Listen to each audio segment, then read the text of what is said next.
Hello, welcome to Svastha's kitchen. I'm Rebecca and today I'm going to be showing you how to make mung bean patties.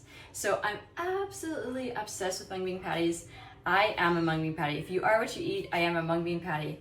It is really nutritious, it's high in protein, fiber, it helps to grow your hair long, and also they're just delicious. Super easy to prep, to cook, and to eat. So when you are on the go, but you want to have some real food, some real protein, like plant-based protein, I recommend trying out these mung beans.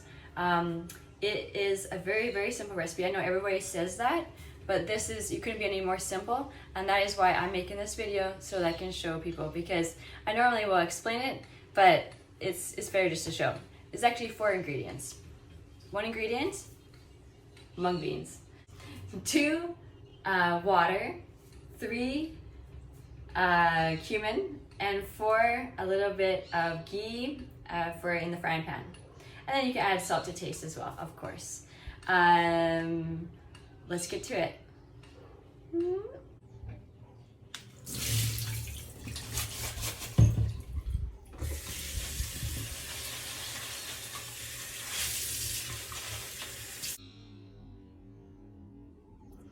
You see how the beans get bigger as they soak up the water, then drain the water. If you don't get to the beans the first day that you soaked them, there's no worries. You can just keep them in the fridge. The only thing is that you want to make sure that the beans smell good before you cook them. So these smell like nice and clean and fresh. If they don't smell super fresh, just rinse them a few more times with water. And if you don't use drinking water to wash stuff, just like wash it with that, and then rinse it with some drinking water before you go into the second process or the third process of adding it to the blender.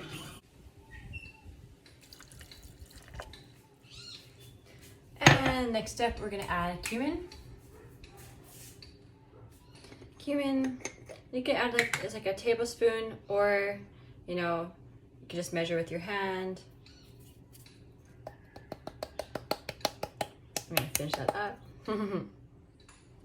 Some good quality salt, some garlic,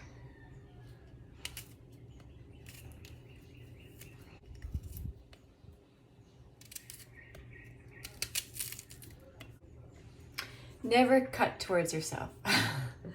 But well, I'm a risky person. Normally I would do this on a cutting board, but one more cut, da da da da, and blend.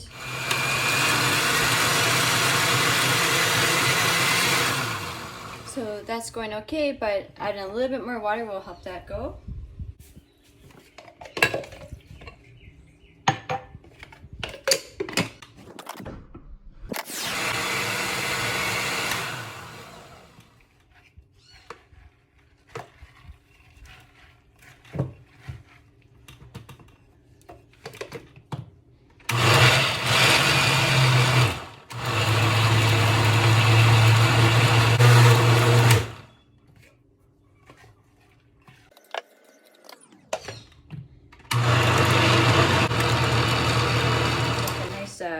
Kind of thick texture. It shouldn't be runny. If it's runny, just like if you have like runny pancakes, it won't be the best. But don't worry, if it is a little bit too runny, you can just take your strainer and just put it through the strainer and get rid of some of that extra water. So it happens to all of us. So anyways, but if yours is perfect like this, it's just gloopy, then the next step is to heat up the ghee in the frying pan.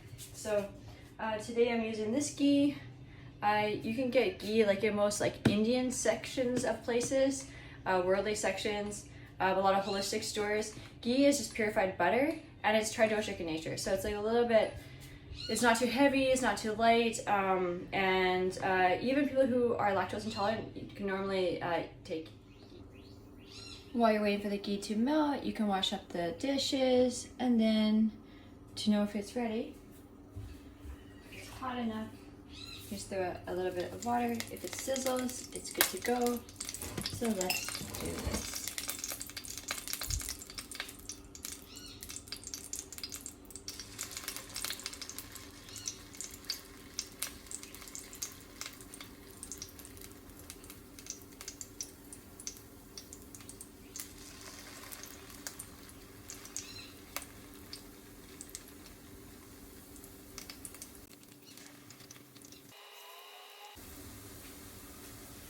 with a spatula, like silicone is good, or wood. You see that it starts to become solid. This first step, when the oil is hot, you want to keep it a little bit less time.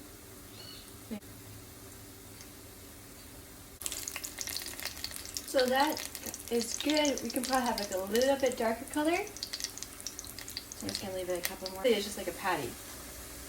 So now I'm gonna turn it down to low heat and just let it cook for the rest of the time, because a lid over top. So keep that for a few minutes.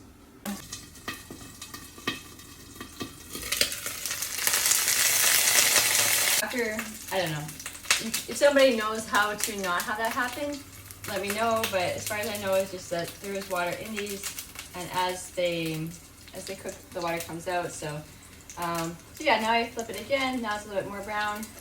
Give it maybe like a couple more minutes. You see that they're getting like kind of fat, and oh my god, I'm super excited.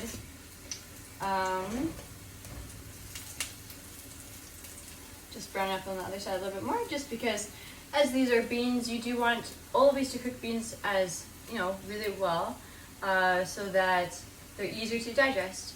When things are easier to digest, it's less likely that you're going to have gas. Yeah. So a lot of people give beans and lentils a really bad name for giving them gas, and they, but it's because they some beans are astringent in nature, and they have like you know, when you eat them, they're like a little bit drying, like, and but these mung beans, they're sweet, so they're not astringent, so they don't really cause as much gas. But just like everything, like raw vegetables and greens and stuff like that, the more you cook it, the easier it is. But I think these are perfect. So turn this off and see you on the plate. So there we go, we're ready to eat them. The Mighty Bites. The Mighty Bites is the name that my family came up with. Actually, my Uncle Sai, he came up with that name when I was trying to think of a good way to kind of market these for when I was selling them at the farmers markets. And Mighty Bites. So when they're like little tiny guys like this, you can just like, they're fun to eat. Just like, you don't even need to have like a burger. Super good. You see that? Eat them with some lettuce, or eat them with some rice, and just put a little bit of mustard on top of it. Nothing fancy, just what you got. I hope that you enjoy the meal, and let me know how it worked out for you. Happy days! Buen provecho!